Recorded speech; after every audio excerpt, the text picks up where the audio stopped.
Ukraine और रूस के बीच की जंग अब घातक हो चली है। यूक्रेन पर रूस के हमले लगातार जारी हैं।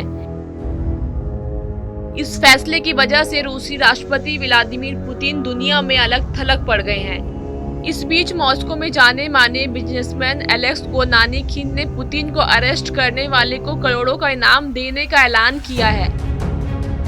कोनानिखिन का कहना है कि अगर किसी ने रूस के राष्ट्रपति व्लादिमीर पुतिन को गिरफ्तार किया तो वो उसे 7.5 करोड़ रुपए का इनाम देंगे। एलेक्स कोनानिखिन ने ये पोस्ट लिंक्डइन पर लिखी। इस पोस्ट के साथ व्लादिमीर पुतिन की फोटो भी लगाई है, जिसमें लिखा है कि जिंदा या मुर्दा।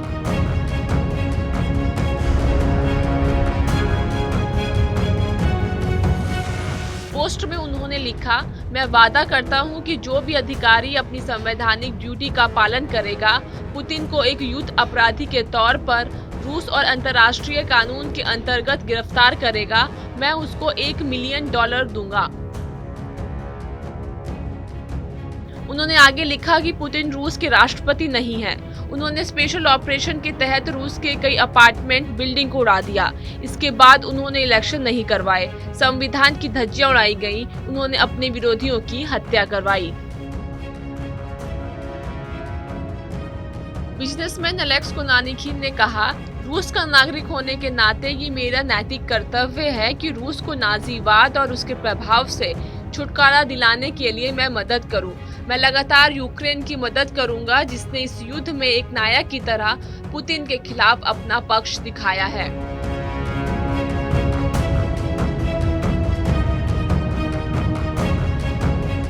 अब आपको बताते हैं कि कौन है एलेक्स कोनानिखिन, जिन्होंने पुतिन की गिरफ्तारी पर करोड़ों रुपए का इनाम रखा। एलेक्स कोनानिखिन की रूसी सरकार के साथ हमेशा ही तनाव की स्थिति रही। 1996 में छपे वॉशिंगटन पोस्ट के एक आर्टिकल के मुताबिक एलेक्स ने Moscow physics and technical institute में पढ़ाई की, लेकिन उनकी पढ़ाई को बीच में ही रोक दिया गया। इसके बाद उन्होंने स्टूडेंट कंस्ट्रक्शन कोऑपरेटिव की शुरुआत की। उन्होंने कई दूसरे बिजनेस भी किए, इनमें बैंकिंग, स्टॉक और रियल एस्टेट भी शामिल है। 25 साल की उम्र आते आते उनके पास 100 फर्म थी। अब देखना होगा कि मॉस्को के इस बिजनेसमैन के ऐलान के बाद रूसी सरकार की क्या प्रतिक्रिया सामने आती है। ये वीडियो आपको कैसी लगी कमेंट सेक्शन में जरूर बताएं।